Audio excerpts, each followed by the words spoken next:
Hello and welcome to the May 21st, 2026 Valley Metro Board of Directors meeting. I would like to welcome and invite, she's here already, Ann O'Brien, who is now representing the city of Phoenix. So welcome, Ann. Yeah. We all look forward to working with you. If a committee member would like to ask a question or make a comment during the meeting, please use the raise hand feature on the website at WebEx. Sorry, I'm a little tired. I woke up at all meeting attendees, please mute your computer, microphones, or phones. Yeah, please call the roll for today's meeting. Thank you, Madam Chair. Good morning, everyone. City of Avondale Councilmember Max White. Present. City of Buckeye, Jermaine Berry. City of Chandler, Councilmember O.D. Harris. City of El Mirage, Councilmember Monica Dorsey. Present. Town of Fountain Hills, Councilmember Peggy McMahon. Present. Town of Gilbert, Councilmember Kenny Buckland. Here. City of Glendale, Councilmember Lauren Tolnachoff. Here. City of Goodyear, Councilmember Wally Campbell. Maricopa County Supervisor Steve Gallardo. Present. City of Mesa, Councilmember Francisco Heredia. City of Peoria, Councilmember John Edwards. City of Phoenix, Councilmember Ann O'Brien. Town of Queen Creek, Councilmember Jeff Brown. City of Scottsdale, Councilmember Mary Ann McAllen. Present. City of Surprise, Vice Mayor Earl Greenberg. Here. City of Tempe, Councilmember Jennifer Adams. Present. City of Towson, Vice Mayor Jimmy Davis. Present. Town of Wickenburg, Mayor B.G. Bratcher. Present. And Town of Youngtown, Mayor Michael LaVault. Yes, Pat, I'm here. Chair, we do have a quorum and we can proceed. Thank you very much, Pat. Appreciate that. Now we will move to the public comment section. The next item on the agenda is public comment. The public will be provided with an opportunity at this time to address the committees on non-agenda items and all action agenda items for the joint RPTA and VMR meeting agendas. Up to 3 minutes will be provided per speaker unless the chair allows more at their discretion. A total of 15 minutes for all the speakers will be provided. Written public comment will not be read out aloud, but will be included into the meeting minutes. Do we have any public comments this time? Yes, Chair. Marcus Stillwell. Thank you. Thank you, Marcus. Welcome. Thank you, Board of Directors. What do I? Good. Okay. I just wanted to thank the Board of Directors for the work accelerating the South Central extension. I know today was either the 1-year anniversary or the celebration thereof of that extension, as well as the work to expand the streetcar in Tempe. I know there's work going on with that.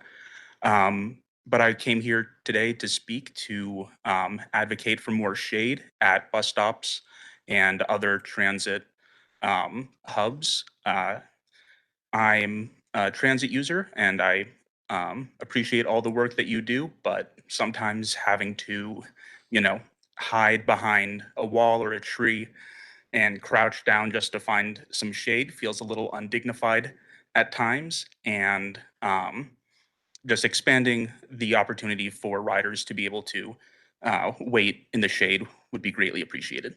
Thank you very much. Thank you so much. I agree with you. All right, next on the, Chair, we have 2 more. okay, thank you. So who do we have next? Noah James Markham. Okay, thank you. Noah, good to see you again. I know, it's good to see you again. I'll remember the woman in Tempe, remember that. Aloha, Valley Metro Board. My name is Noah James Markham, and I come from the beautiful city of Tempe. I want to make sure that we keep the rails coming to the East Valley. and I want to talk about the new ones. Those are the good ones. We should have those in the East Valley for people to use. Also, we need to make sure they're sanitized every time the whole route is done because it's just, I'm a freak of that and that needs to be sanitized. Also, um, I'm not a transactional person either. I'm a person with a disability.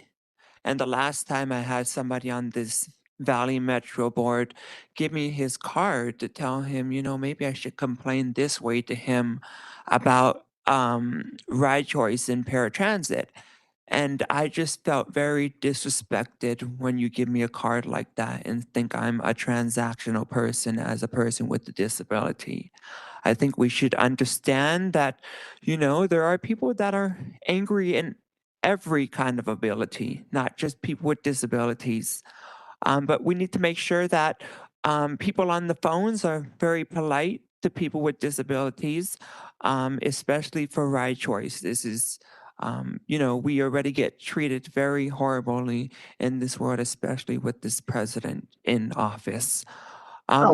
Also, I would like to talk about that we need to make sure that we have Waymo, and hopefully later we will switch to Lucid self-driving cars in the East Valley. And please extend the light rail coming to Mesa, Gilbert, Chandler, Queen Creek, Santa Valley, and Pinal County, and maybe even Melrose, the gayest place to have fun. Um, and then I had this weird thing because I wasn't on the rail at the time, but you know, this person approached me on the rail as security, and I just felt very pedophile-ish and very weird. I mean, she asked me, you know, you got to keep your shirt on before when you're outside. You know, I just felt like that was just inappropriate and just pedophile-ish. And then also, we need to compete with China. And yes, Donald Trump's not doing that. So mahalo and thank you so much for listening to me this morning. Thanks. Thank you, Noah. Do we have another speaker? Yes, ma'am. Jared Klug.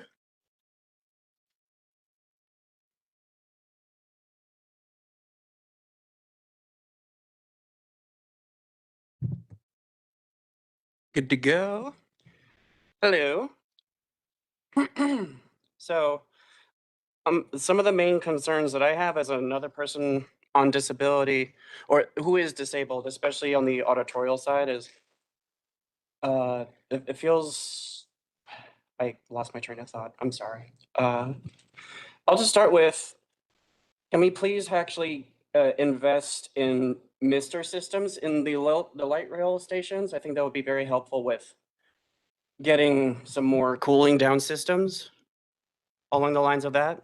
And again, more shade infrastructure, more canopies, more trees, more more shade from the sun, and as many at as many stations as possible, building bigger shelters for as many bus stations as possible, but also extending the routes that can allow intercity travel. Like there's so many amazing people here from many different cities around the valley, Queen Creek, Avondale, Glendale, everywhere. I would love it if I could take the trains or the buses to get to any of the other cities in the valley, especially the newer places.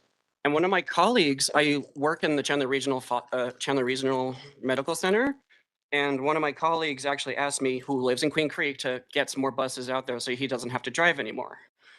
I would also like to ask if there could be an evaluation on the eastern side of Price and Apache. That off-ramp is really dangerous in the way it makes you swerve.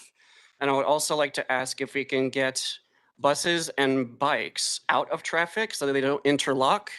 Have as many of the bus lines on these as many of the buses on the main arterial streets to become BRTs, as well as running later in the night, because sometimes I get off work at 10 o'clock and there's nothing to take me home.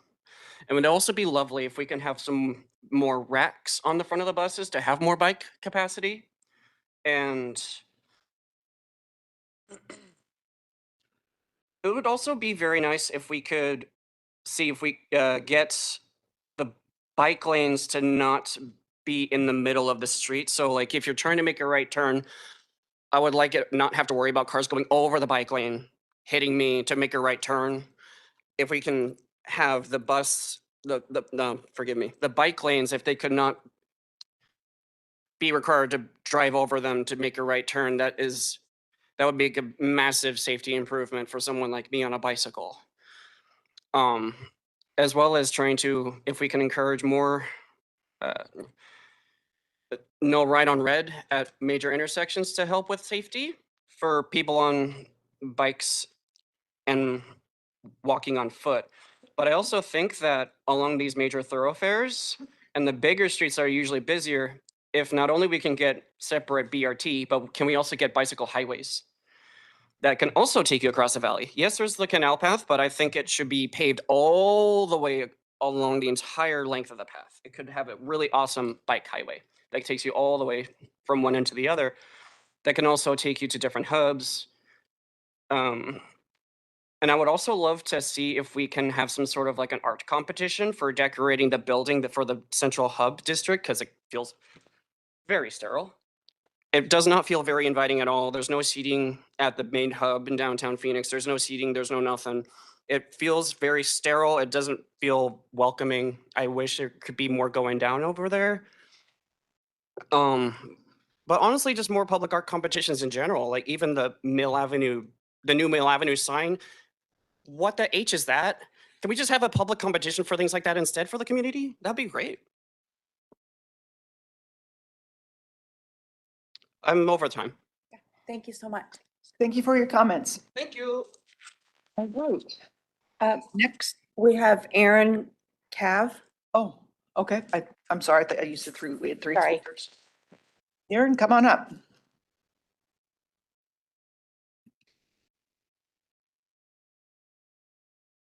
All right, I have a document here from the Fare System Procurement. And I don't know, I know you guys probably can't see it, but it is public information. I'm a little bothered by the fact that mobile ticketing virtual cards, which is the tap to pay copper cards in your mobile wallet, is struck through. And same with the open payments feature. It's struck through, as in we decided not to go about having these.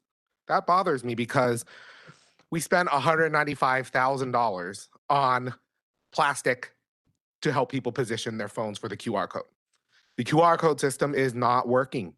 I've witnessed so many people get waived on the bus, the ridership is not counted, and the fare revenue is not there because the drivers are sick of it. And even in the bus network redesign phase 1 documents that just came out, it even says the operators are sick of the QR codes, and frankly, so is everyone else. $195,000 for pieces of plastic versus what I have here to enable the virtual cards in Apple Wallet, which is kind of like the Clipper card here for San Francisco, which I write about every week. This is how we should have our copper card. And with this, it would have only been $70,594 as a proposal from VIX Technology. For the open payment feature, it was $150,000, and it was also struck through.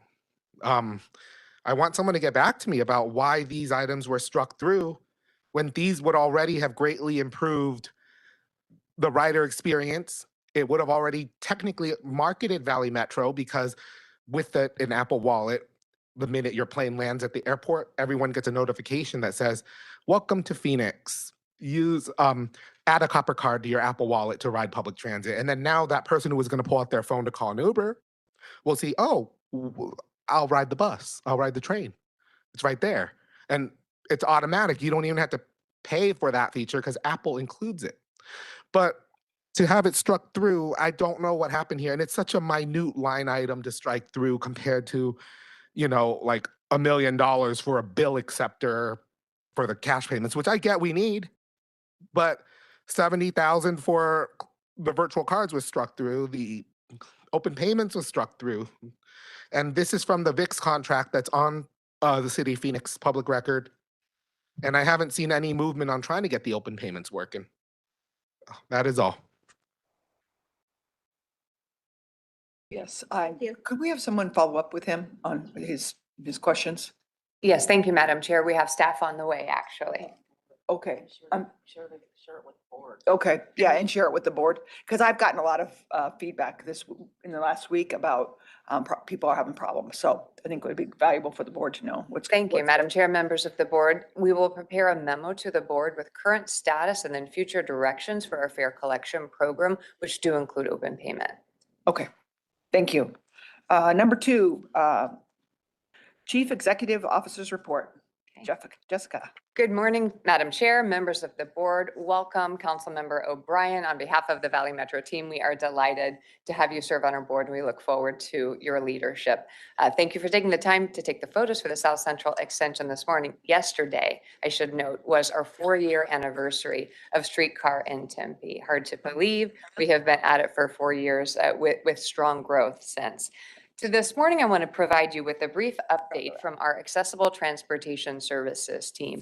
We're moving through quite a bit of transition in our Accessible Transportation Services program. That includes our paratransit service as well as our Ride Choice program. The graphic on the left depicts the ecosystem of our accessible transit program. Today, I'm going to talk about our broker. That's the orange on the bottom right. And next month, we'll be here talking about our paratransit operations and maintenance contract. With respect to our broker, on May 1, we launched a new system upgrade for our ADA Ride Choice customers called Valley Metro Connect. That's the logo on the right, powered by Rideco. Rideco is the underlying software platform. And what we are doing with this transition, it's more than an app or a tool. We have worked with our broker, which is MJM and Rideco, to consolidate multiple call centers into one local call center, providing a single phone number for customers to connect for all of Valley Metro services. That includes paratransit and Ride Choice, one number. We also have reservationists who are prepared to support our customers or their family members or caregivers in booking us from a single location, paratransit and Ride Choice. It also includes improved scheduling capabilities. This is especially important for both para and Ride Choice, where we can dynamically dispatch or connect a rider to a vehicle based on where that rider and vehicle are in real time, inclusive of traffic conditions. Overall, the goal there, and we're already seeing results, is reducing our customer wait time. That's especially important if you are that para or Ride Choice customer and you're waiting for that ride back from a dialysis appointment, for example, and you want to get home. This is also includes phasing in the ability beginning this coming Monday for customer to choose to call a reservationist or use the Rideco app to book rides. So this gives more freedom of choice rides for the customer. Starting Monday, customers will be able to book Ride Choice using Uber or Lyft. That's not a functionality that's on the app today. We've had to work on the software to make it ready so that we are not offering customers premium services. If you're familiar with Uber and Lyft, they have premium services like Uber Black. So that's not available. So rollout is Monday. So in addition to the improved customer experience, reduced wait time, we hope to achieve greater operational efficiencies, including more passengers per revenue hour of service. Now, the rollout hasn't all been painless. So since May 1, we have had temporary increases in call wait time. We're handling a higher number of call volumes, and the calls themselves are taking longer. In advance of the transition, we did work with MJM, our call center, to increase the personnel in the call center by 40%. In advance of launch, we added support from our regional customer service assistant. That's Valley Metro's in-house customer service team. And we're working now to segment those calls so you can indicate if you just want basic information like how to download the app, we can provide that at Valley Metro Customer Service Call Center. If you want to book a trip, you're going to have to go with MJM Call Center. We've also had enhanced outreach to our customers to help them through this transition. That includes helping customers or their caregivers download the app. They're also having to update their credit card information. So in the last now 3 weeks since launch, we've gone from daily calls of 5,404 on May 1 to a daily call volume of 2,012 on May 15th. Our average wait time May 1 was 23 minutes. On May 15th, it was 7.5 minutes. Our average talk time reduced from 8 minutes to 5.5 minutes because we're doing more reservations now and less just transitioning and explaining. And our paratransit on-time performance, this has been a very short amount of time, but the on-time performance has improved from 82% to 88% since May 1. So remarkable improvement. We are monitoring very closely, working with all of our contract partners and in-house staff. This is a very important customer group. Reducing wait time, including improving performance and productivity, and then the name of financial stability are our goals. So we are working to rapidly adapt and make changes on the fly as needed. Next month, we will be back to the board, and we're moving through a series of meetings with your city staffs right now on the MTM operations and maintenance contract. So big time, big changes for accessible transportation.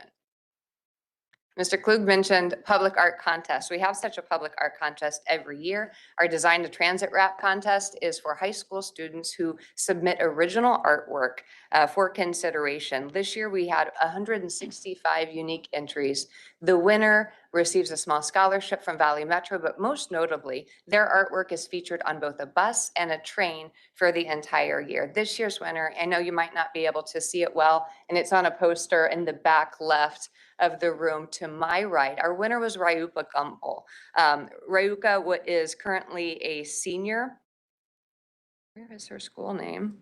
She's a senior at Paragon Science Academy in Chandler. She's a Tempe resident. We were joined for our unveiling by Chair Adams and Councilmember Harris. What a wonderful day. Rayuka's artwork really demonstrates moving on the left from a period of environmental instability to making a choice to use transit in the name of environmental sustainability. So we thank Rayuka for her submittal. And she actually was acknowledged at the council meeting too. She came Was to she? the council meeting, yes, Oh. so that was really good. Yeah, so that was nice. Yeah, we are grateful for our young artists and for the team that supports this program.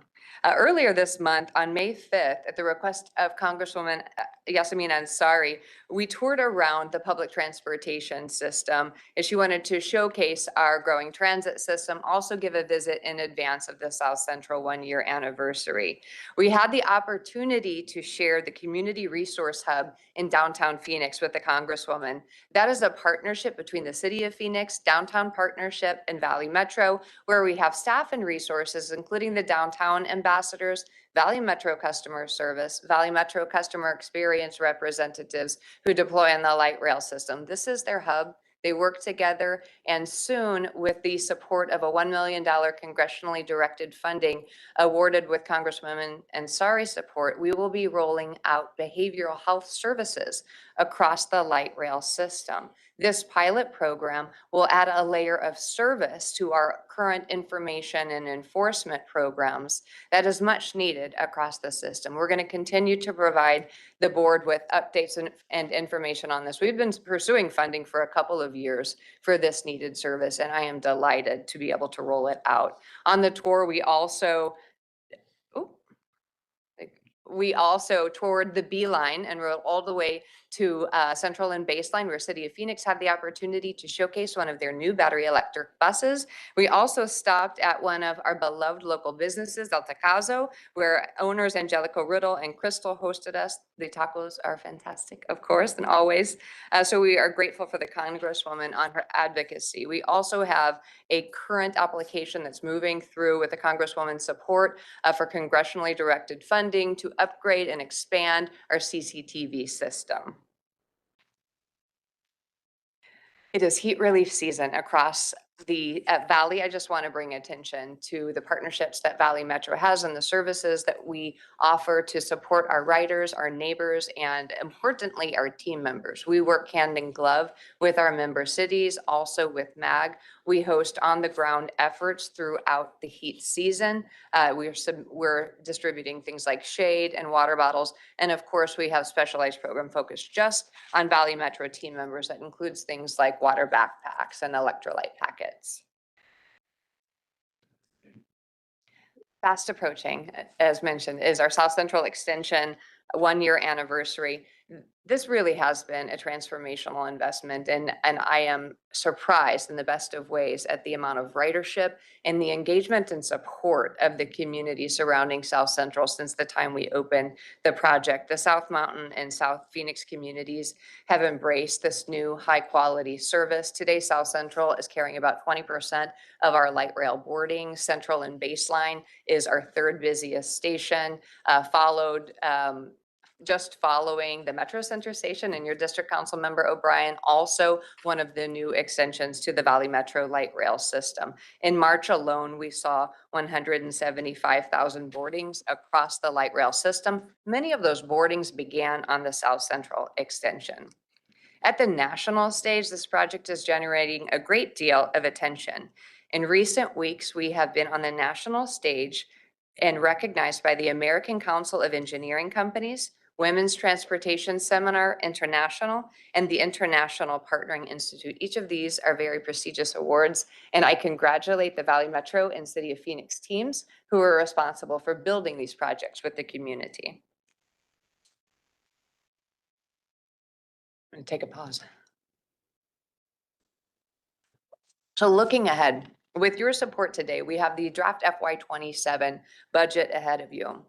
We've been working since the month of October 2025 with you and with our city staffs to develop and refine that budget. We look forward to a positive trajectory into 2027. So today we've got that 5-year budget for RPTA and VMR, a 1-year budget and a 5-year look ahead, I should say, on our agenda. Your input is reflected, your input and that of your staff, I should say, is reflected in this final budget. We're hopeful to have your support today. But we're also excited for what's ahead of us. And I want to give you a little bit of a preview on some of the projects and the goals that we have planned for FY27. We're expecting double-digit ridership growth. We're projecting 12% ridership growth in FY27 over FY26.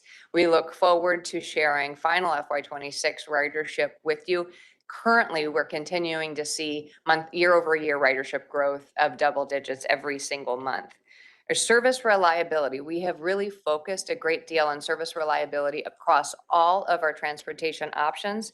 We're currently trending above 88% on-time performance. This is remarkable, and it's above our contract goals of 85% on-time performance. So I want to recognize the iterative and collaborative work of our service planning and transportation teams who've also been listening to the voices of our operators and our customers. We also are going to be working toward productivity gains associated with the bus network redesign and the fixed route bus system across the region. We are working to shift our current bus network to meet the current market and projected foreseeable future market conditions in the Phoenix region today, building back ridership across the system. Revenue generation remains a priority for us. In FY27, we have planned programs focused on increasing fare revenue through outreach, education, and enforcement, as well as new partnerships, monetizing our assets through advertising program and clean air rebates. Next month, you will see a contract award for our outdoor advertising program that is a revenue generating contract, as well as our federal advocacy work and our pursuit of competitive discretionary funding to bring federal funds here to the Valley to support our programs. Some of our specific goals and initiatives in FY27, which follow our direction, your direction and input, and are also presented through the lens of our strategic plan, include that bus network redesign, as I mentioned. We also, with the Fair Administration policy that this board adopted earlier this spring, aim to introduce new fare partnerships with key audiences and partners. That includes things like employers, residential developments. We have just one residential development pass program today. We'd like to expand that. That's cul-de-sac in Tempe, of course. But we'd like to expand those programs to more events and venues, think conventions. And we've got some revenue partnerships with the arena and with Phoenix Rising, but we'd like to see more of those. Coming this fall, we will also be working through the board and committees as well as City of Phoenix to reevaluate our fare system pricing. It's been quite some time, since 2013, since the region updated its transit fare pricing. We're also continuing to lean in to find better ways to communicate with our riders. That includes modernization of our call center, website, and bus stop signage across the Valley. We will work with our member community, specifically Phoenix, Mesa, and Tempe, to advance our large rail capital programs that includes West Phoenix and Rio East Stops and Extension through reevaluation of our design standards. This is work that's in progress today. And our objective there is to create cost efficiency and also minimize some of the impact of our construction activities on our communities and riders.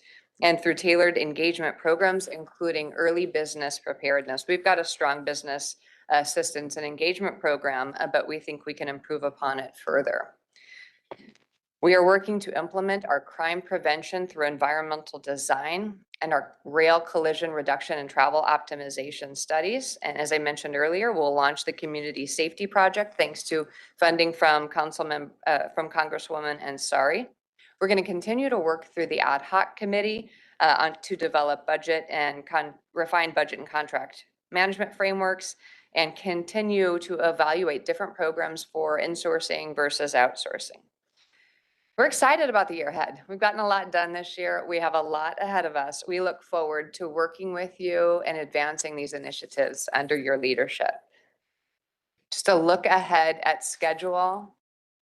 We've got a lot to go still in the fiscal year. We will be back in this room on June 18th. As I mentioned, a couple of big items are that paratransit operations and maintenance contract and that outdoor advertising award. Each of these are already moving through our staff committees. Our TAG met earlier this week, TMC, RMC on June 3rd, Audit Finance Subcommittee on June 4th. We will have a board recess in the month of July, but in late July, we'll pick up with staff committees preparing for that August board cycle. It is our hope to work once we seat the new officers for the next fiscal year to work to schedule a board retreat in the early fall of 2026. Madam Chair, that concludes my report. Excellent and positive report today. Thank you. All right, number 3, we have the Audit and Finance Subcommittee update. Councilmember White, the Audit and Finance Subcommittee Chair, will now provide her update from the May Subcommittee meeting. Thank you, Madam Chair. The Audit and Finance Subcommittee met Thursday, May 7th. We received an update from our Chief Financial Officer, Ken Kessler, with the March information. For revenues, we'll get the April information. We got it that day, so he will update it in the records that you'll see today. I'm not stealing his thunder. We also received the fiscal year 2027 Valley Metro RPTA and Valley Metro Rail proposed operating and capital budgets. That's going to be in full presentation. Again, no thunder still here. We did the FY27 third quarter budget review. Mr. Olson presented that information, and both RPTA and VMR are both on target. We went to the credit card transaction audit results, and Audit and Finance Subcommittee accepted the credit card transaction audit with no findings. Internal audit completed a peer review, and I want to just acknowledge our Chief Auditor, Sabrina Beckstrom.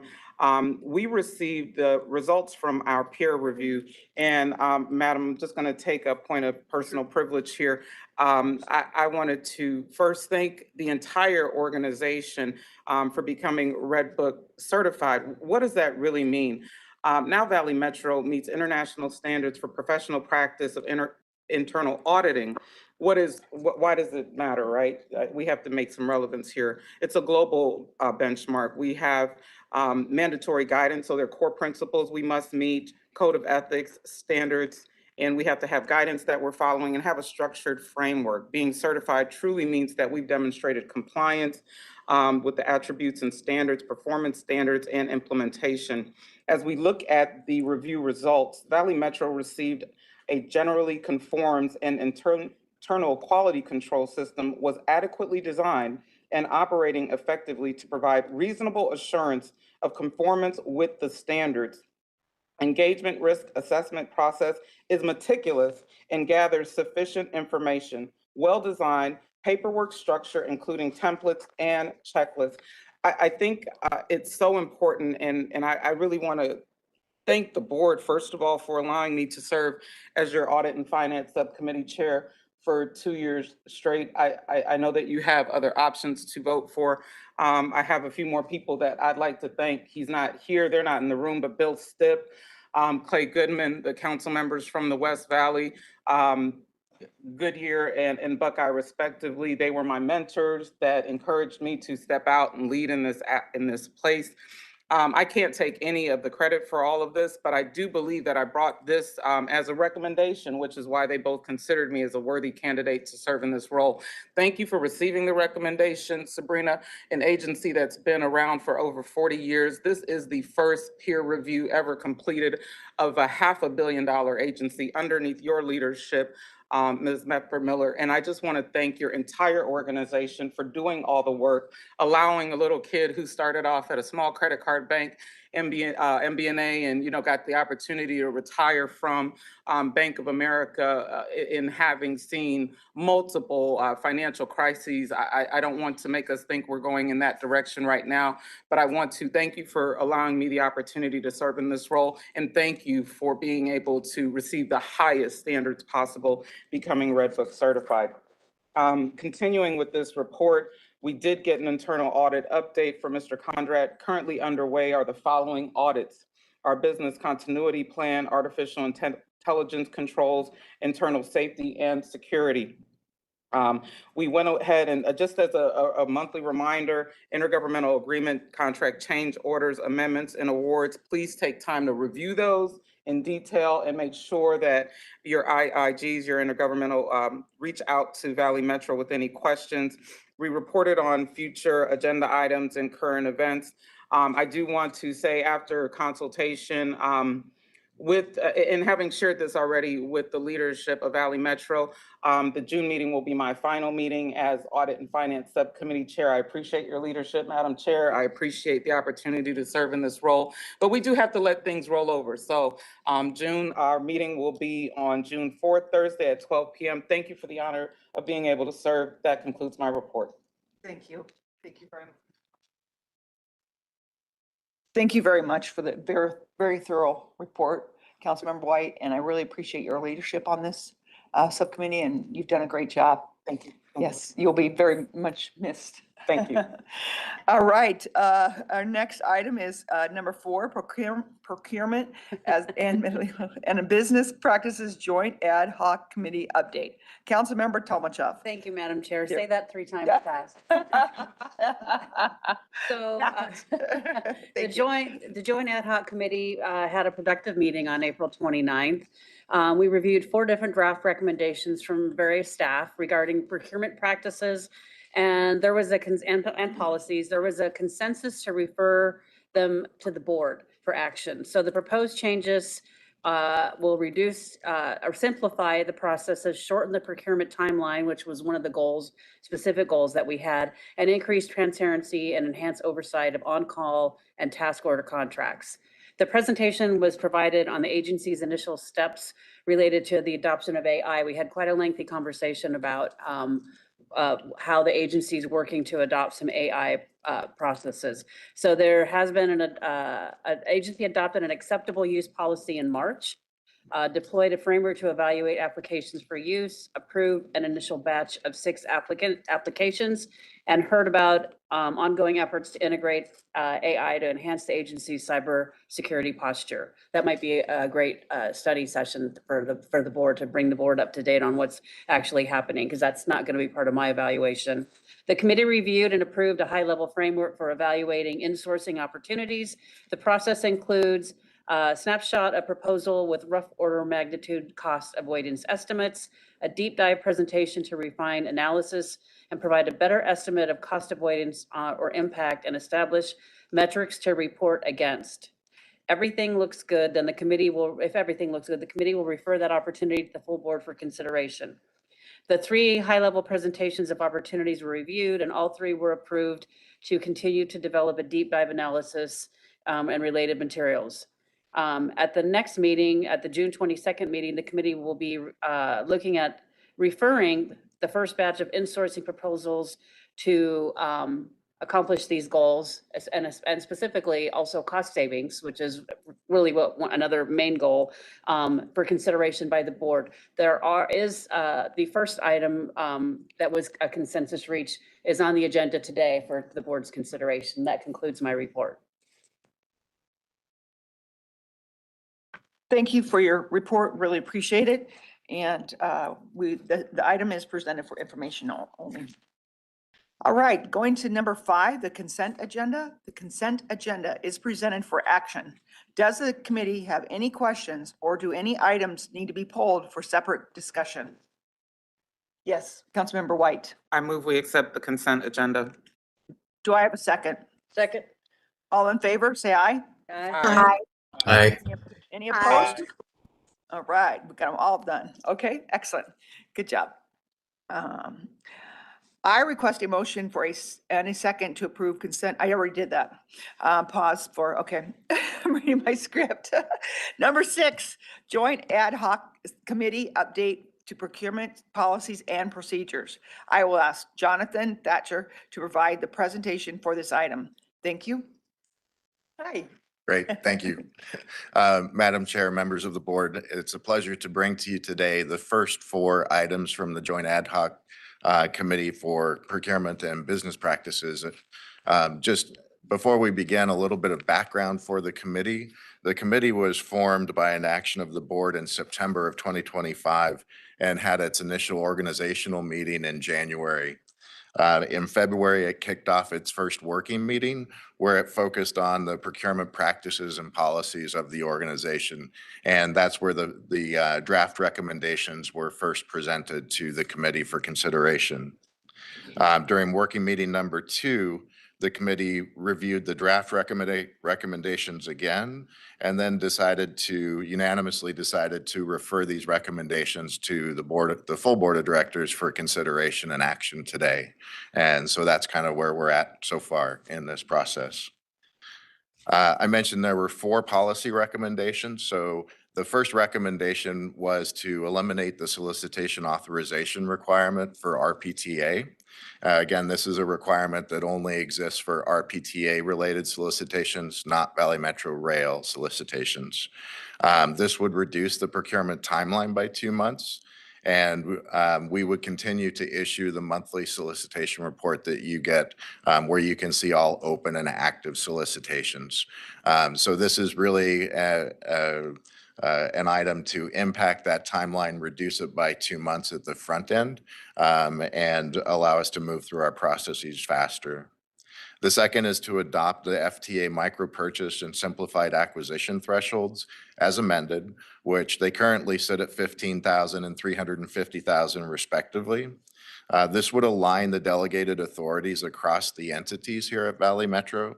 So what may not be entirely obvious is that at Valley Metro, RPTA on a delegated authority works with a $50,000 limit. Valley Metro Rail works with a $150,000 limit. And if it's a joint item, then it reverts back to the RPTA lower $50,000 limit. So this item would unify that delegation of authority across all of the entities. So we're working with a single delegation of authority, which also lines up with our FTA compliance obligations with the City of Phoenix as well, that we work with on a regular basis for all of our federally funded procurements. The third item is to route simplified acquisition purchases to the board agenda for information only. So this would come to the relevant board agenda as an information only item. And it's really there to enhance transparency so that you can see these items that are between $15,000 and $350,000 on a regular basis and ask any questions that you may have about those items. So this is really a transparency item on behalf of the agency. And then also to route on-call and task order contract awards above the simplified acquisition threshold to the board consent agenda for action. Again, this is another one of those transparency items. And with a lot of our on-call contracts, when you approve the contract, you might be approving a $30 million contract spread across 8 different vendors over the next 5 years or 7 years. And this is just another transparency item that gives you another look at the item and to see how those dollars are being spent and who they're being spent with over the lifetime of that on-call contract that was issued and approved by the board. Also in your packet is a draft of the chart, basically, that will go as a part of the new procurement manual, which is planned for July 1st of this year.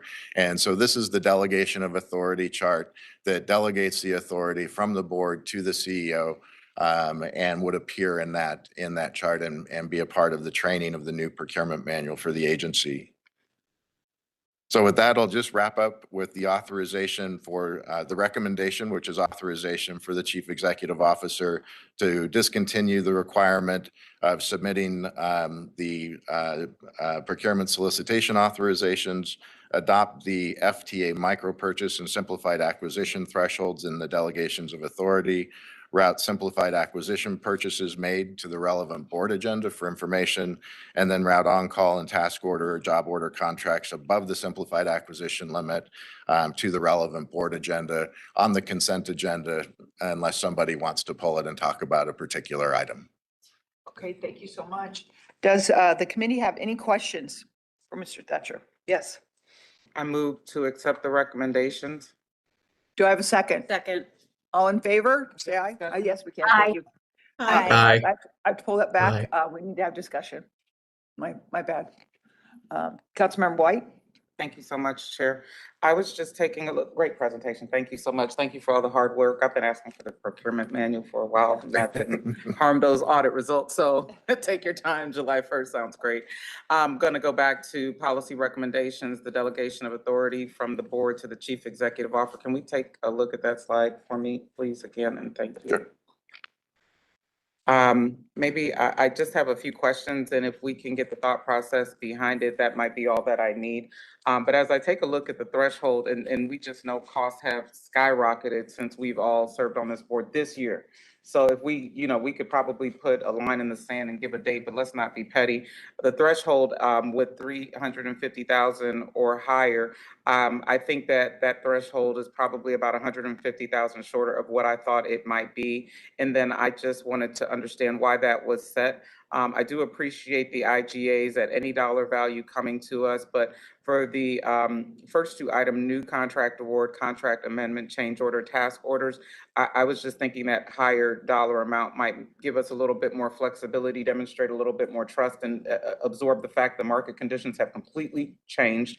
And then the simplified acquisition contract amendment, change order, task orders, seeing that amount at 1,500 to that 350, I would just make mental adjustments. I'm seeing just, again, the market, the environment right now might be a little bit more flexible and not harry us with it if we were more at 2,500 to, again, that 500,000 mark. Any particular reason, and is that something that would have to be reconsidered and rewritten? 25,000. 25,000 to the 500,000 for the final simple 500,000 on the simple acquisition. So the question is the thought process behind it, and can we accommodate any changes, or is this the time to modify? Yeah, so Madam Chair, members of the board, these were just the recommendations. Yes, you can amend the recommendation during your discussion period. I'll defer to Jessica or Michael Waro on the process to do that. So I think as a little bit of background on the delegations of authority, just as a point of fact, the delegations of authority for RPTA and VMR have actually never changed since our origin. As you know, Councilmember White, even just this year, costs have changed markedly. But these authorities, that $50,000 amount and $150,000 amounts have existed at those levels since the origins of each respective organization. So any movement is progress, and certainly bringing together consistent amounts across the two organizations is a good business practice for us. I want to note, and Mr. Thatcher can please chime in with additional information. We're indexing it to the FTA micro purchase and simplified acquisition thresholds, which do move over time. And so it's allowing us not to be future proof, but a lot more future ready than we are today with these rates that have been in place for decades. Does that answer your question? That being said, of course, that these thresholds are the discretion of this body, but I thought that background information might help address your question, Council Member. That is the background information. I'm cautious to make the recommendation if we're meeting a standard. That's important as well. But I don't want us to run into any challenges if there's a quick return. Transit is one of those industries that we do have to have quick response and be very agile.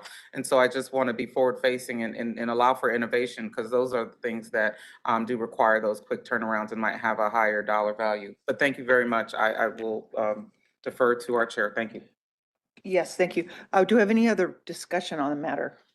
No, I just wanted to, thank you, Madam CEO, that we do, this will give us the flexibility because we're aligning ourselves with the FTA policy. So, which we don't have any flexibility at all right now. So, and this will, I mean, we're not flexible and nimble at all right now with procurement processes that we're using. It's taking a really slapping because it takes a really long time to get this done. So, I mean, if we need to make, of course, I mean, myself and I imagine the entire board's amenable to having further discussions if we find out that some of this stuff needs to be changed in the future. But I think this really moves us ahead quite a bit right now for the first, I guess, bite we're taking out of what this work the committee's been doing. And this is aligning us with the FTA's recommendation on how to do simplified acquisition thresholds. So I think this really is still a step forward. Do we have any other discussion out there? Any other members? Yes, go ahead, Councilmember O'Brien. Thank you, Chair. Can you tell me when the last time the FTA raised their thresholds? Yeah, Madam Chair, members of the board. So the FTA actually just raised the threshold last year, and I think in September of 2025. So this is a relatively recent change for them. They usually adjust these thresholds about every 2 to 3 years. Thank you, Madam Chair. And I just want to note the oxymoron of flexible and nimble used next to procurement in a single sentence. Good point. Looks like we, Chair Adams, Councilmember Buckland. yes, go ahead, Councilmember Buckland. Thank you, Madam Chair. The question was asked about the context behind it and the why. And I think from the board's perspective, I like where Councilmember White talked about we need to be able to trust the CEO, and we do. We actually had those very conversations. This was not the 5-member committee saying this is how it's going to be. There was a lot of dialogue in working with the CEO and staff to see where they needed us, you know, where did they need to be? And they were the ones that pointed out the FTA compliance was really important to them. We did agree that matching that, aligning that creates efficiency. Costs have gone up, so that value should go up. And we really collaborated well with staff to ensure that they do feel trusted in this number, and they're the ones that actually had recommended it. Now, having said that, if the board wants to discuss raising that even further, I'm not opposed to that, but that's kind of how it came about. Okay, anyone else want to make any comments? It sounds like we kind of have consensus to stay as is. So I have a motion and I have a second on any other discussion, just in case. All right, please, I say aye, please. Aye. Anybody opposed? I'm sorry. Oh. What was the question or? Vice Mayor Greenberg, were you a yes or a no? I am a yes, sorry. Oh, great. Thank you so Okay, much. and then do I have any no's? Okay, motion carries. Thank you very much for an excellent discussion.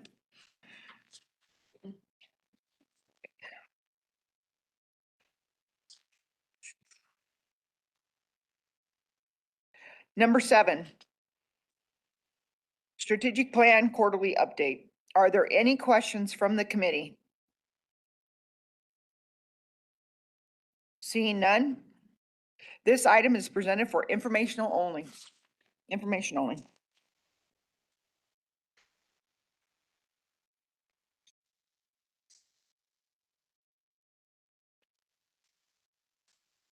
Do we have a presentation? No, Chair, not Okay, today. okay, great, thank you. All right, number 8, travel and expenditures. Are there any questions from the committee?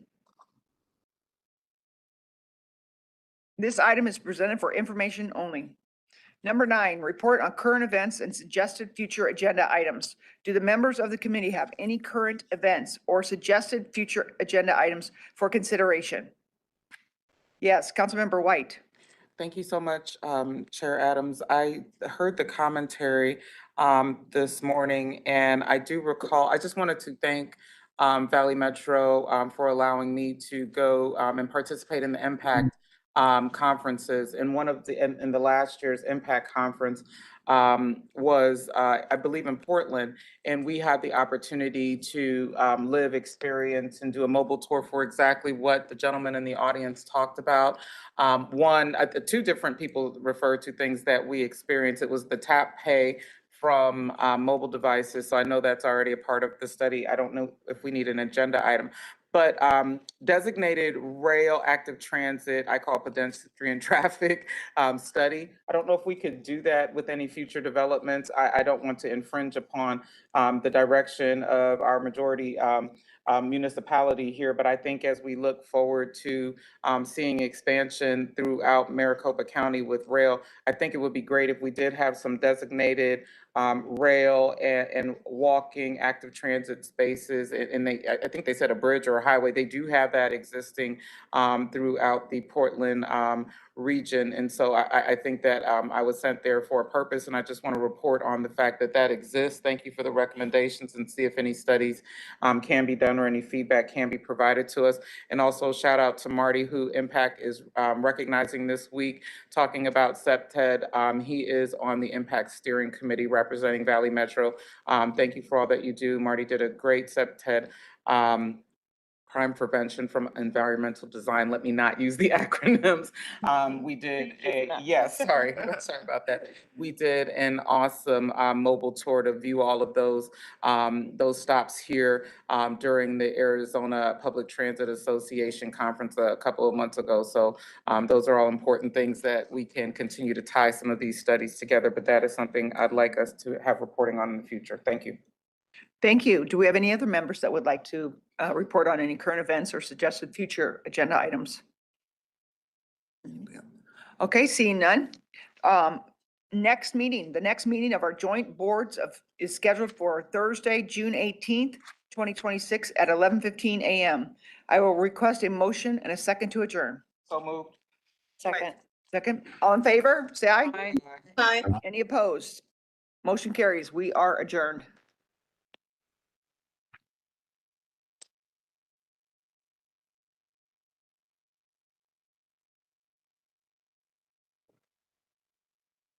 Chair Adams, we can begin the RPTA board meeting whenever you're ready. Okay, thank you. I was just doing some housekeeping over here. I had some kind of blow up. Okay, let's go ahead and get started. I know we have a long day. The consent agenda is presented for action. Does the committee have any questions, or are there any items that need to be pulled for separate discussion?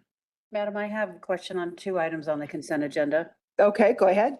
Thank you. On agenda item 1B, the FTA pass-through grant agreements, I'd like to at least have a future discussion about how we're going to be able to provide more transparency surrounding the reconciliation process on pass-through items.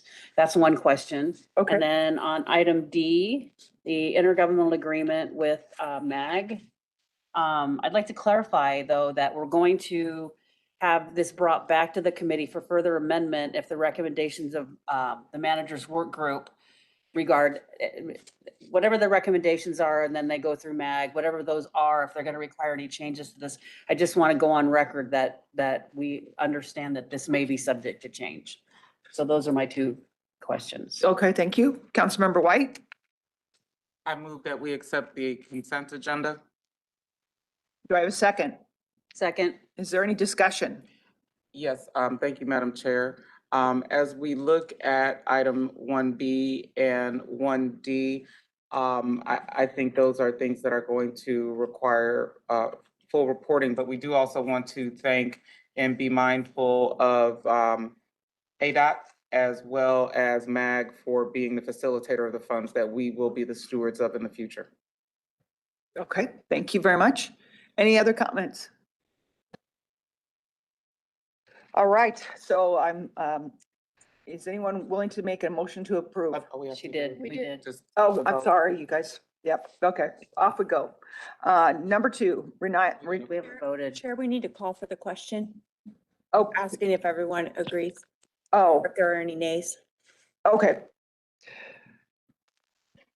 So I'm gonna just read through this, because it seems like there's some different information here. I will request a motion and a second to approve consent agenda items 1A through 1D. Do I have a motion?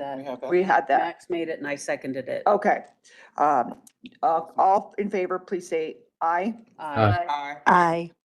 All opposed, say nay. Okay, thank you very much. Motion carries.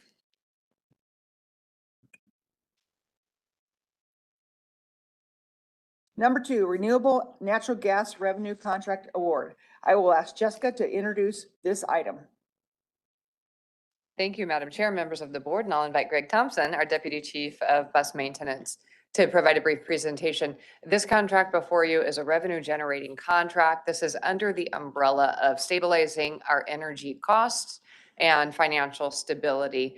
Recently, the board did approve a separate contract for fuel hedging that would help us in our energy purchases, specifically for CNG, diesel, and unleaded fuels. This one is an RNG credit program. Currently, about 83% of Valley Metro RPTA's bus fleet relies on compressed natural gas as our energy source. We know that we will continue purchasing natural gas. It may as well be renewable natural gas into the future. And so this is a program that will help us offset some of the cost of that energy. I'll turn it over to Greg Thompson to provide you with a background, since this is a relatively new program to Valley Metro. Sure. Thank you, Jessica, Madam Chair, members of the board. Today, you can't see it on my face. I'm super excited to present this to you. We've been working on this for a while. There's a lot of moving pieces to it. This project represents a great opportunity to bolster Valley Metro and the region's sustainability efforts while generating significant long-term revenue for the agency. The program itself and how it works at a high level is outlined in your board packet on kind of how the renewable natural gas is created, all the way through to how it's monetized. And that's where we come in as an off user. We use a broker that essentially ensures that our off usage they call it a burner tip, is able to be supported by all of the generators of the renewable natural gas, and they will all kind of share in the profits from that program. The anticipated revenue from this initial 5-year base term is approximately $6.3 million. And this is solely from our Mesa location. We consume about 2 million therms of CNG, compressed natural gas, a year. And we're offsetting that with RNG to the tune of almost 61 cents a therm. We have an option for an additional 3 years, which would generate an additional $3.4 million, bringing us, and I say the potential, this is all based on our usage. We're always looking at other ways to reduce fuel, reduce our emissions, which could offset our consumption of natural gas and renewable natural gas. So I say our expected and potential is a total for an 8-year term of $9.8 million. The recommendation is on the screen in front of you and in your packets, and I am happy to answer any questions you may have. Thank you. Are there any questions regarding this matter? Okay, I will entertain a motion to approve in a second. Okay, we have Edwards, Councilmember Edwards. They made the motion in a second. Do I have a second? Yes. Okay, thank you. Thank you. Do we have any discussion regarding this issue? No? Okay. All in favor, say aye. Aye. All opposed? Say nay. Okay, motion carries. Thank you very much for the presentation. Good luck with those cows. All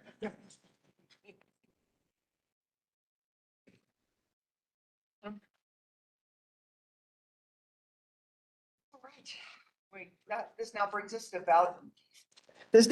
to Valley Metro RPTA fiscal year 2027 FY 27 preliminary operating and capital budget. This is what happens when I don't get enough sleep. Anyway, I will ask Jessica to introduce this item. Thank you, Madam Chair, members of the board. Ken Kessler, Chief Financial Officer, will provide a presentation on the draft FY27 budgets before you. As I mentioned earlier, we've been working in an iterative process with our member communities to develop a sustainable budget that's responsive to both the mobility needs of the region that we serve, as well as the financial realities of our region and member cities. The RPTA budget before you represents a negative 1.2% year-over-year change relative to our current budget year. Major cost drivers for line items that do grow include our contract cost obligations, namely, as well as a figure that we added in recent months, an additional $800,000 for energy, speaking of energy, relative to current energy markets. We have seen significant reductions in all expenses, including contracts. I want to note of particular that we have reduced our agency headcount by 17 positions, 11 of those in our PTA, 6 of those in Valley Metro Rail. That is a 3% across the board reduction in total personnel positions, and this brings our RPTA personnel count to exactly our FY23 level. I do want to note for our PTA members who won't be here in the Valley Metro Rail Board meeting, we have had growth over time in the Valley Metro Rail personnel. I want to note that in the last 6 years, our VMR personnel has grown in headcount by 18%, but our track miles have grown by 36%. Most of those team members bear direct responsibility for maintaining our rail system and our rail vehicles. We are working to scrutinize every single expense and to continue to deliver a sustainable budget. We've got a number of items that we've discussed today that are in the works for FY28 to evaluate things like insourcing, reducing energy costs, as we've talked about, to both generate revenue and reduce our expenses. So without further ado, I'll let Ken. Madam Chair, before Mr. Kessler does his presentation, if you would indulge me, because I do have a question about the FTE reduction, if you don't mind. So that's probably not your area anyway. So is that a permanent reduction in the number of FTEs? Thank you, Council Member, for your question. It is. So Okay. those are positions that exist in the FY26 budget. We will not carry forward in the FY27, that will not reappear in FY28. These position reductions are the result of strategic realignment of personnel, identifying some efficiencies in the way we do business. And we had a robust conversation around this during last ad hoc concerning technology and just streamlining some of our processes. We're continuing to work to find efficiencies. Anytime we have a vacancy at Valley Metro, if it's not a line position, think attraction power, electrician, or an electromechanic, we are critically evaluating the need for that position moving forward. And if there is a way that we can support those business needs with existing personnel or technology, we avail ourselves of that opportunity. Very good, thank you. One last question. Do we have a estimate roughly of what the savings was? Yeah. Across RPTA for that staff reduction? The total Not savings. staff reduction, I guess, because they were vacant, but. I'll have Ken do the RPTA versus VMR. In total, Councilmember Tomachov, it's $2 million a year across those 17 positions. Okay. And then the head count, it's a net reduction of 3%. Perfect, thank you. Very good. And do we have some salary savings also? Oh, yeah, I mean, that's. I mean, I'm not talking about those positions, but like the people that we do have vacancies, are we having salary savings before we hire them? I'm trying to understand. So maybe you guys do it different, but. Oh, do we have savings associated with personnel vacancies? Yes. Yes, thank you. I'm sorry, council member. I misunderstood. Yes, we do. And so that personnel budget, I'm glad you asked that. That personnel budget, think of that as a ceiling or a not to exceed amount. We'll only spend that level if we had every position filled for all of the year, which of course we don't. I'm proud that we have reduced our turnover, especially in our skilled trades positions. Thank you for the work of this body on the class and comp study. We now have fewer maintenance vacancies than we have had in many years here at Valley Metro, but we still do have vacancies, and that does show up as an underrun. I'm proud that we have consistently underrun our budget in recent years. Now, that being said, we are working to narrow the variance between our budget and actual so that we're not asking our member communities to set aside more funds than we need. So each year that variance has narrowed. Moving forward, I think last year we were about 6%, Ken. Moving forward, we expect it to narrow still. Okay, what's the delta on that? Do you know?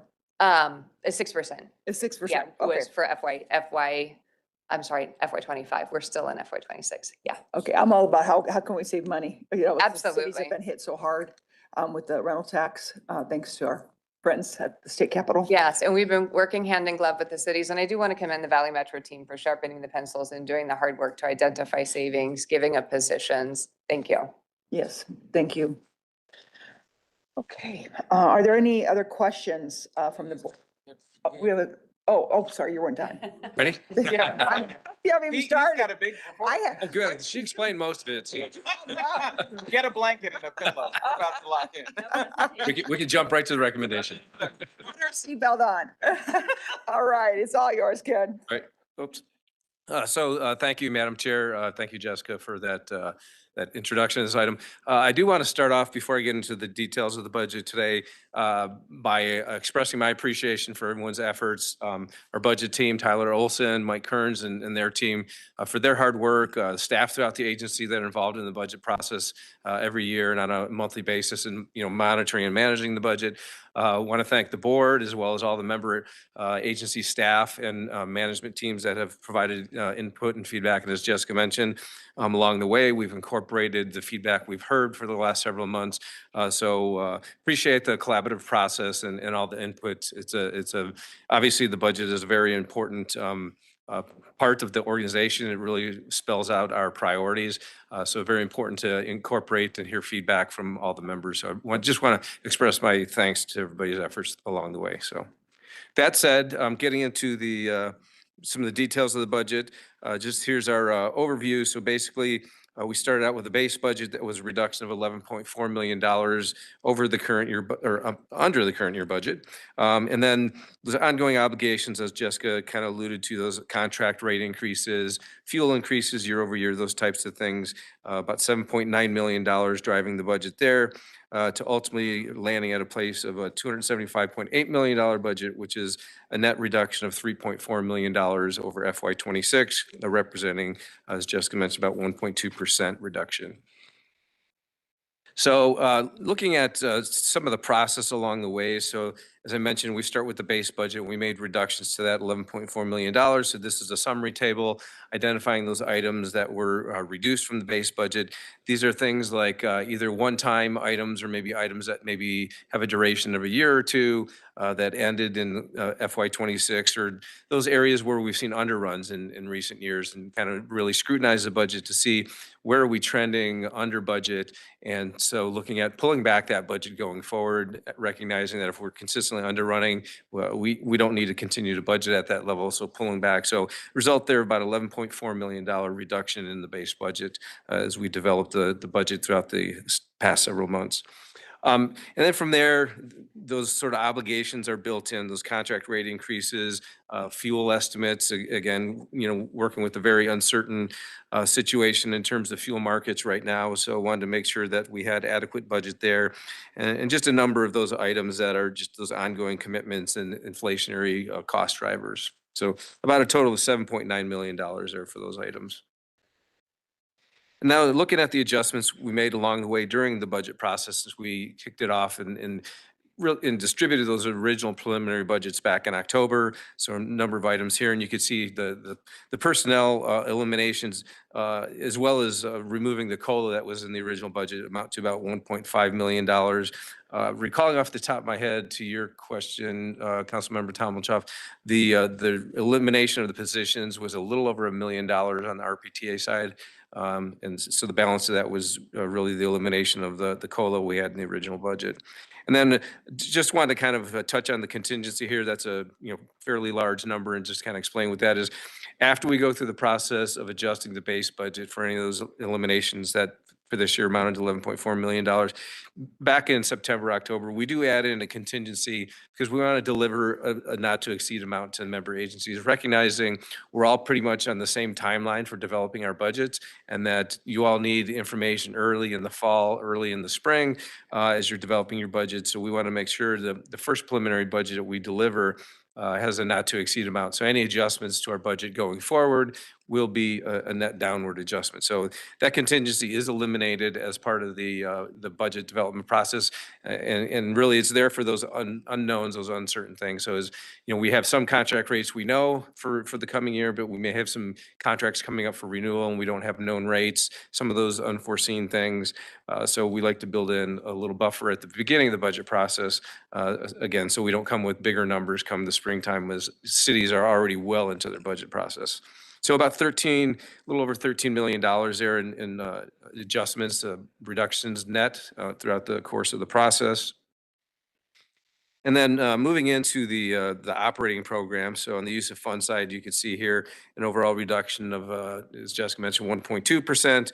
You can see fixed route operations is down a touch at 0.2%. Demand services up just a slight bit at 2% up. I do want to emphasize some of the more administrative areas like regional services and admin and finance down substantially there, 15 and 8% respectively. So again, to some of the feedback we've received as well as our staff sharpening their pencils to look for items where we can make those reductions, bringing those budgets down. So. And now looking at the sources that support the operating program, primarily public transportation funds and member city contributions, the main contributors to supporting the operating program. And then now looking at the capital program, a slight decrease from the current year. And again, the capital kind of ebbs and flows over time. We are working towards evening out the fleet replacement so that we're replacing a consistent number of vehicles each year to level that off. So the maintenance team has been working on developing that plan, putting that into play here. And also part of the driver here in the fleet is really the timing of the receipt of the vehicles. So when we receive them and pay for them, that's when we need to have the budget. So the timing of vehicles could vary within several months. So we may order 20 in a year, but those 20 may lag some time for production and so forth. So again, see a variability in the regional fleet, which is always the RPTA's largest capital program. And then now looking at the sources that support the capital program, primarily federal funds and public transportation funds. And now the pass-through funds, again, RPTA's fiduciary responsibility for the public transportation fund, a number of things, disbursements to member agencies for PTF-funded projects they're carrying out, as well as VMR capital efforts, as well as VMR personnel. Again, reminding folks all employees are technically RPTA employees, and so those personnel costs initially reside with RPTA, pass through to VMR for the VMR efforts. And of course, Arizona lottery funds that we disperse to the member cities. And then here's the sources of those pass-throughs, by and large, public transportation funds, the VMR reimbursement. So that's payments from VMR back to RPTA to reimburse for those personnel efforts, as well as lottery funds. So now taking a look at our 5-year forecast. So first on the operating program, we've got about a $2.1 billion 5-year program. On the operating side, on the sources, again, public transportation funds, member city contributions being the main contributors to supporting the operating program. And on the capital side of things, you can see here about an $860 million program. Again, public transportation funds and federal funds being the primary funding sources. And again, you see regional fleet, it continues to be the largest portion of the overall RPTA capital program. So just a recap of the dates, the process we've gone through thus far throughout the last several months to review the budget, get your input and make adjustments along the way. Here we are in May looking for action from the board. And here's the recommendation before you. And that concludes my presentation. Happy to take any questions. Thank you. Very good presentation. Councilmember White. I move that we approve the RPTA FY27 proposed operating and capital budget of $506.3 million and accept the 5-year operating forecast and capital program FY27 through 2031. Second. Okay. I'll second that, but do we need to have discussion? Yes, 'Cause I that's have questions. where I'm going. Next is discussion. Councilmember Townsend. Thank you. Thank you, Mr. Kessler. That was a good presentation. And thank you for the hard work I know you and your staff did to really, really kind of tighten things up this year. So, I mean, I know you guys probably spent even extra amount of time trying to looking in the couch cushions, trying to find, where we could save. So, I personally, I know the board also, we really appreciate the extra work and effort you put into that.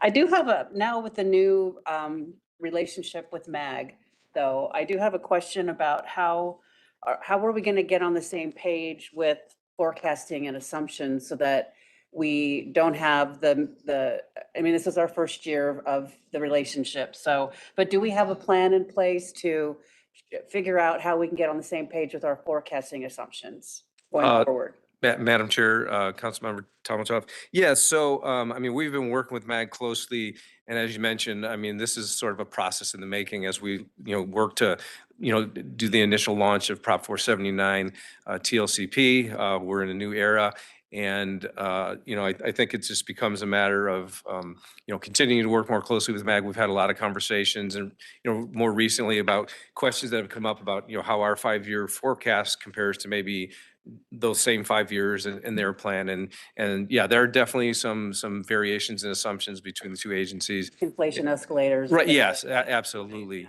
So we've initiated conversations with them to get together to look at bringing those assumptions more in line with each other. I think the one thing for MAG is, what they provide right now, right, is a 20-year look, the whole 20-year program. And so they're using sort of more generalized assumptions like 3% inflation, et cetera.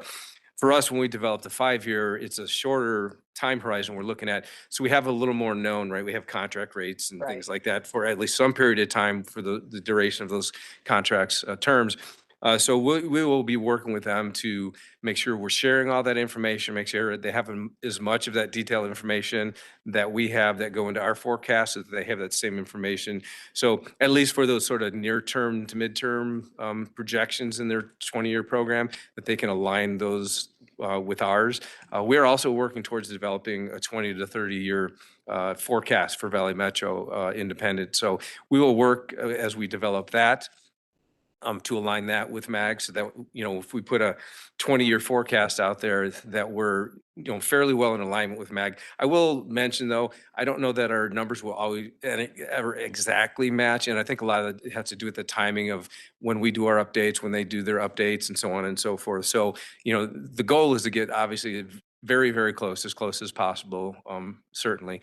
But I just wanted to mention that. I mean, I don't think we'll, in my professional opinion, I don't think we'll ever match exactly, but I think we can get very, very close as long as we align on those I assumptions. agree. I mean, at least trying to find some sort of alignment. And I mean, the lines of communication being open and understanding how they do things, how we do things, and trying to figure out how even, maybe I understand it's also a snapshot in time. You're looking at the forecast from whenever we're looking, and then they're looking from whenever they're doing it.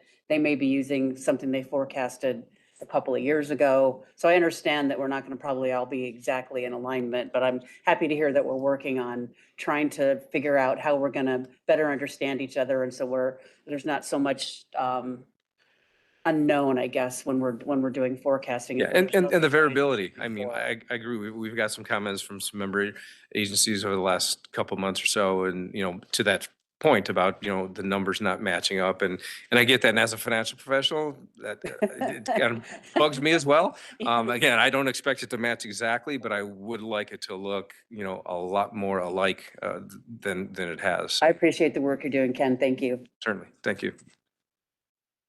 Do I have any other questions? Go ahead. Thank you so much, Madam Chair. Thank you, Ken. I know that I had the opportunity to work a little closer with you, and we have had numerous conversations as financial professionals about when numbers just don't match, and especially the forecasting process. I think that in a market that changed kind of overnight for us, you did an amazing job cutting back and being very considerate to all member agencies at this table or online, whether they're present or not. You understood that we really are tightening the belt right now, but we still need to make our communities connected. And you're able to do that and work with all of the departments internally to ensure that you're providing them the funding that they need to meet the thing that I care about the most in all of our agencies is the people, and then we make safety a priority. So this budget really reflects our respect and our our endorsement of the folks who work to make Valley Metro successful every day.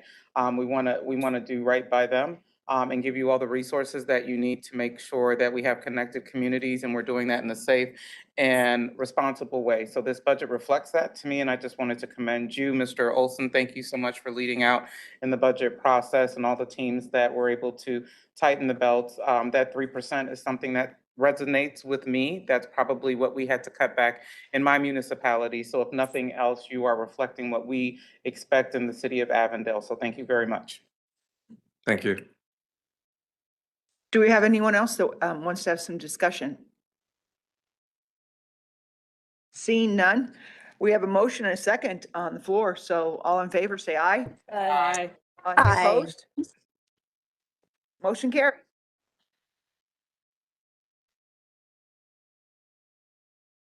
Number 4, election of FY 27 board officers and subcommittee members. Item 4 is presented for informational only. I will ask Pat Dillon to address this item. Thank you, Chair. As a reminder, Valley Metro RPTA does board officer elections at their June board meeting.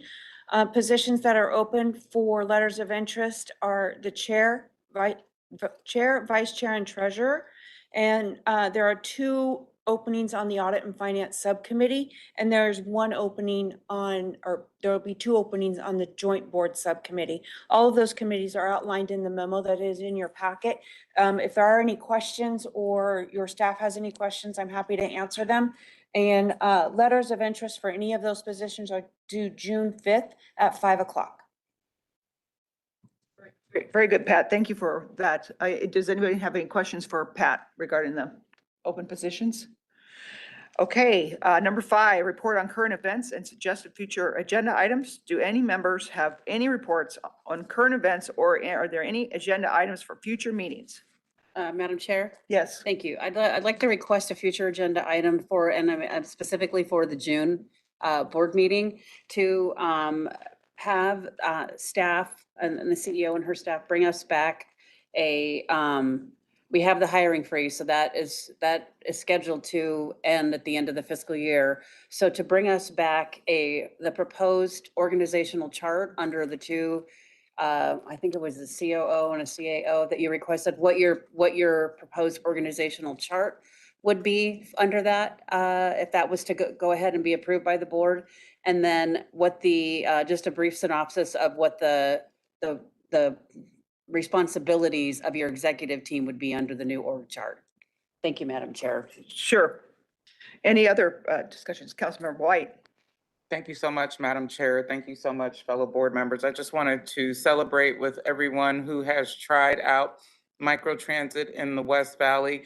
We are pleased to report that WeRide has had over 500,000 riders. So from the beginning of the program, whether it was in Surprise, Peoria, still active in Goodyear, and in Avondale, we have crossed that threshold. And I just wanted to thank you all so much and encourage those folks to jump on a WeRide. You get transit going one way in Avondale or Goodyear for $2. So we just are excited about that. I wanted to share it with the board. Thank you very much. That's great news. Madam Chair. Yes. I'd like to request an update, a future meeting from MAG. There's been a lot of talk today about what you guys are doing between the 2 agencies. I think it's pertinent. We're coming up on the 6-month mark that they've been involved in this. So I'd like to see it as a future agenda item to have an update from MAG. Madam Chair. Yeah, I think that's a great Councilmember idea. Edwards, thank you for that request. So we are working very closely with MAG right now. The Prop 479 Transit Lifecycle Program Managers Working Group, that is a mouthful, is meeting on about a bi-weekly basis. We and MAG staff are supporting those meetings. The MAG committee process will consider in its June cycle adoption of the Prop 479 FY27 Transit Life Cycle Program. So I think it would be certainly relevant and timely to invite MAG back once we've finished that work. So this might be, I would suggest, for the August cycle. Good suggestion. Any other current events or? Okay, seeing none. The next meeting is Thursday, June 18th at 11:15 a.m. I request a motion and a second to adjourn. Second. Do we have any discussion? I didn't think so. All in favor, say aye. Aye. All opposed? Motion carries and we are adjourned. Chair, we'll just take a couple of minutes while everybody rearranges for those members that are not attending Valley Metro Rail. And then we'll start in just a couple of minutes. Take a 5-minute break here. Rearrange.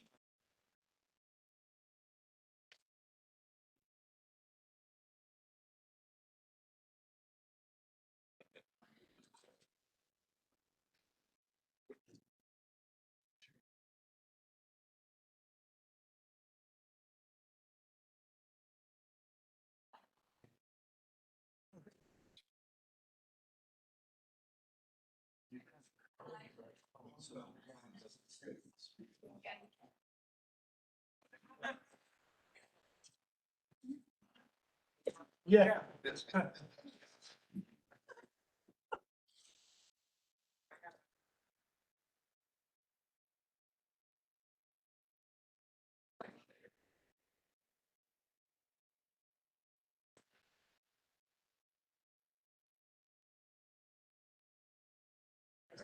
Thank you. See you later. Yeah, so, I mean, I think that right now they are where they are for now. I got it.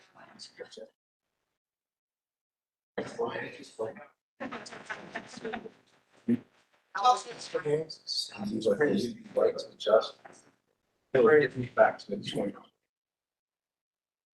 Yes. Well, my right eye was so bad, especially. And it's funny because right now, that glasses before the surgery was taking. Oh, yeah. Now it's great close and still being blurry. So I think when the adjustments. The other side, really. Tell me one see which one you want to go. Let's see a mouse at 3 miles. 5 miles. Yeah. Yeah, it's cool. So I have to wear like.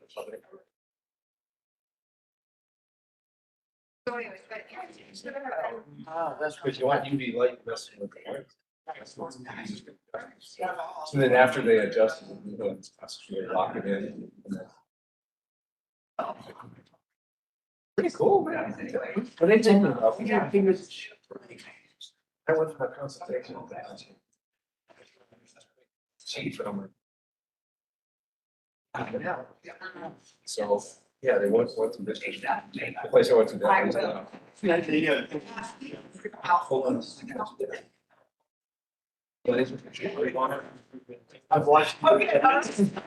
It's a first.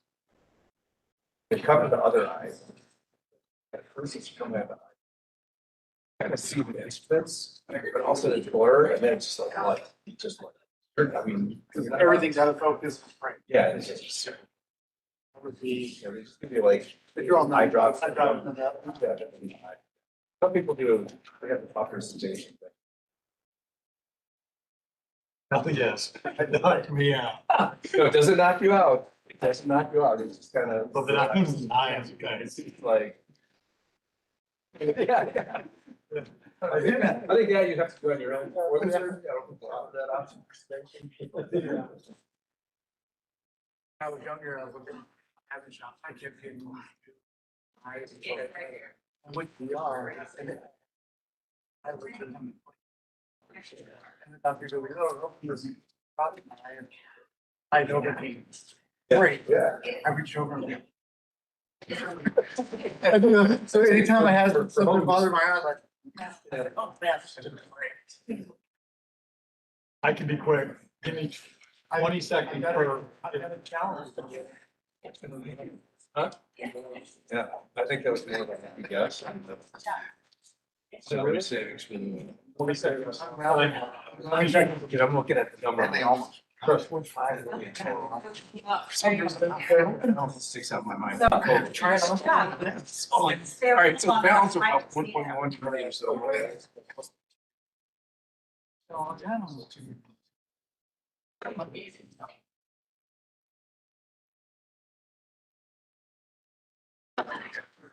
I think it's quick.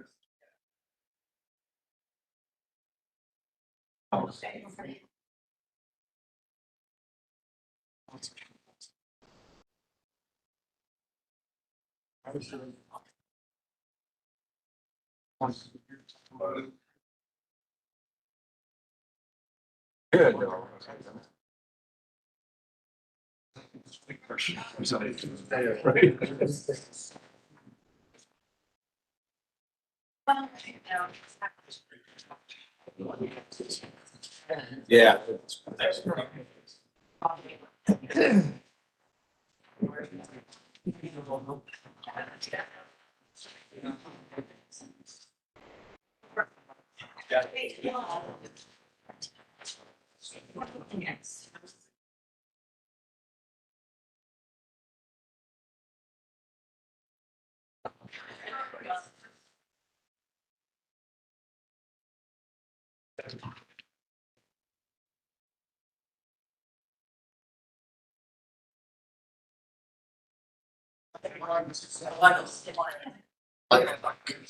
Somewhere, I don't know where, and I just want to turn.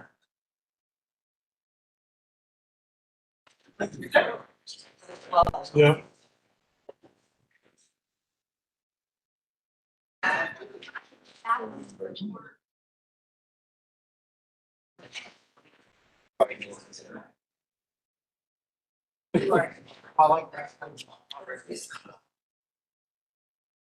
Hi.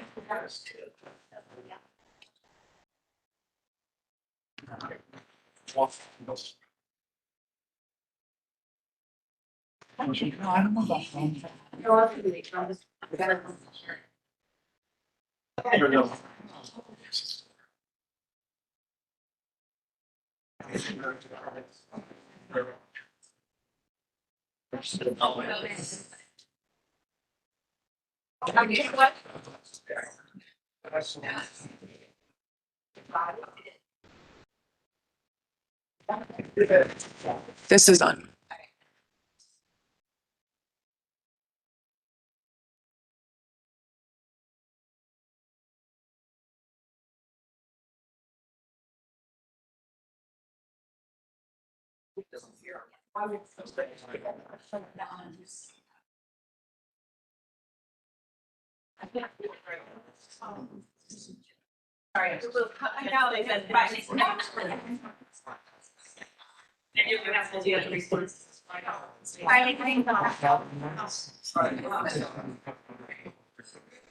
Oh, really? Yeah, I can drink a protein shake or something? Yeah, that's not. Yeah, I don't for me. I have like protein smoothies.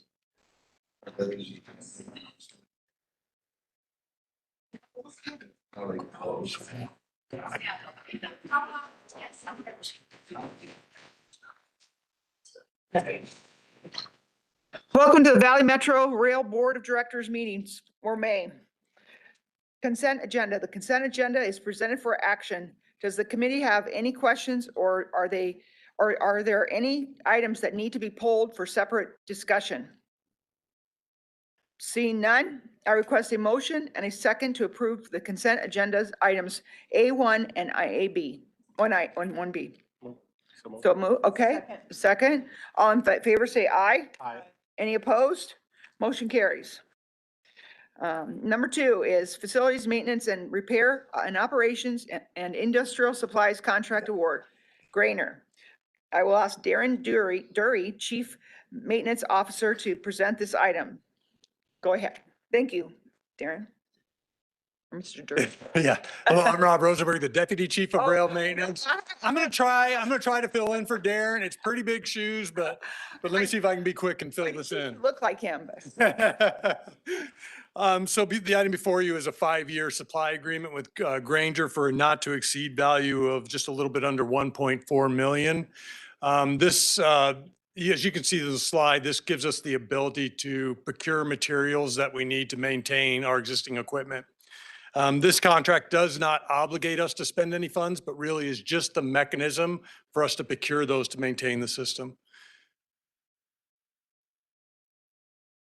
Slide working? And you see the recommendation before you, and happy to answer any questions. Do we have any questions? Nope. All right, I request a motion and a second to approve the recommendation as presented on the screen. So moved. Second. All in favor, say aye. Aye. Any opposed? Motion carries.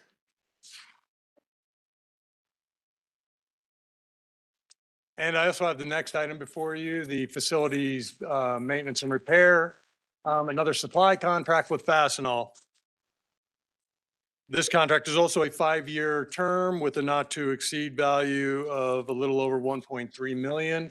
From Fastenal, we procure some personal protective equipment, fasteners and small consumable items needed to do the maintenance on the system. Once again, this contract does not obligate us to spend money, but gives us the mechanism to purchase needed items to maintain the equipment.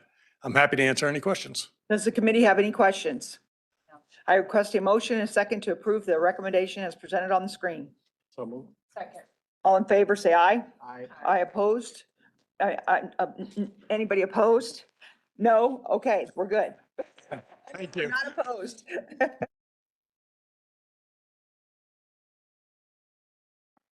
Number 4, Valley Metro fiscal year 2027 proposed operating and capital budget. I ask Jessica to introduce this item. Jessica. Madam Chair, thank you. I'm going to let Ken Kessler, Chief Financial Officer, provide the presentation. Mr. Kessler. Thank you, Jessica. Madam Chair, members of the board. I'll be brief going through the VMR budget. So same process of developing the budget as RPTA. So you can see here, base reductions of nearly $2 million. Ongoing obligation items driving the budget about 9.7. Overall change in the budget, $7.9 million increase year over year. And then going through, this is the table of those reductions to the base budget of about $1.8 million. You can see here the items there that make that up, a number of items that we're able to identify from prior year that were not needed going forward. And then in terms of those obligations, those cost drivers, the year over year continuing commitments and inflationary items, you can see here a total of $9.7 million. Again, those contractual rate increases, inflation for parts and repairs, and of course as well, utility increases driving the year over year change there. And then throughout the budget process since the fall, here's the summary of those items that we've been able to reduce. Again, contingency, that reduction of 6.7 million. Again, that was, again, that temporary contingency put in the budget for not to exceed the amount to provide to the members back in the fall. Overall reduction of $18 million. And then looking at the operating uses by program here, we see light rail is year over year increase 7%, streetcar about 4% increase, and agency operating, which is just about the vast majority of all administrative costs for VMR, reduction of 5% year over year. So an overall 6% change in the operating budget for VMR year over year. And then looking at the sources that support the operating program, by and large, member city contributions making up the lion's share, and then fares and advertising and some federal funds as well supporting the operating program. For the capital program, here you could see for FY27, we kind of shift away from the specific corridors being the primary drivers of the capital budget. We see future project development for those projects that are coming in the near term, and general planning for our capital program and our system build out being the majority of FY27, as well as state of grid repair, again, as the original system and the extensions, some of the older extensions age, the cost of maintaining those and some of those midlife overhauls and refurbishments starting to pick up, driving the state of good repair budget. And then the sources that support the capital program for Valley Metro Rail, again, primarily federal funds and member city contributions that support the capital program.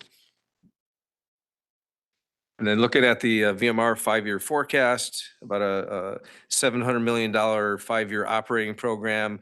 Here you can see again, for the 5 years, just like for the FY27 budget year, member city contributions and fares being the two main funding sources. And then on the use of funds, see operations and maintenance and security there. And then I do want to point out again, agency operating, our administrative costs for VMR only comprise about 2.7% of the overall 5-year operating program. On the capital program, on the sources of funds, about a $1.2 billion program. Again, federal funds, member city contributions being the main funding sources that support capital for VMR. And then on the uses, you could see for the total, West Phoenix and Rio East Dobson being the 2 largest portions of the program. But in the early years, you see it's really, again, future project development, state of good repair being the larger portion, and those corridor-specific projects later on in the 5-year program begin to ramp up and then become a bigger part of the capital program.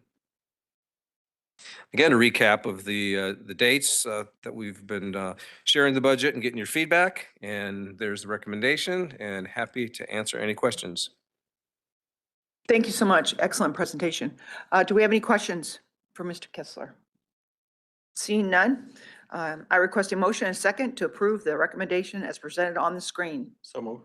Do I have- All in favor, say aye. Aye, all opposed.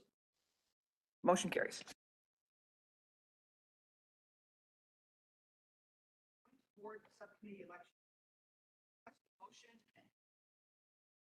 I will request a motion and a second to elect Councilmember Jennifer Adams to the Joint Board Subcommittee to serve for the term ending June 30th, 2026. Do I have a Second. all in favor? Aye. Thank you. Motion carries.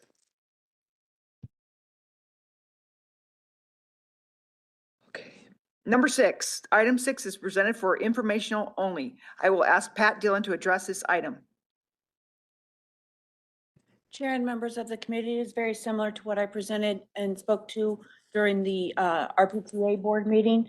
Letters of interest for positions at Valley Metro Rail include chair and vice chair, members of the joint board subcommittee, and any openings on the audit and finance subcommittee. Those letters are due June 5th, 2026 by 5 o'clock. Thank you. Thank you so much, Pat. Right. Number 7, do we have any current events or suggested future agenda items? Bless you. I try to do it all up here. All right, so we're not seeing any. Next meeting will be Thursday, June 18th at 11:15. We are adjourned.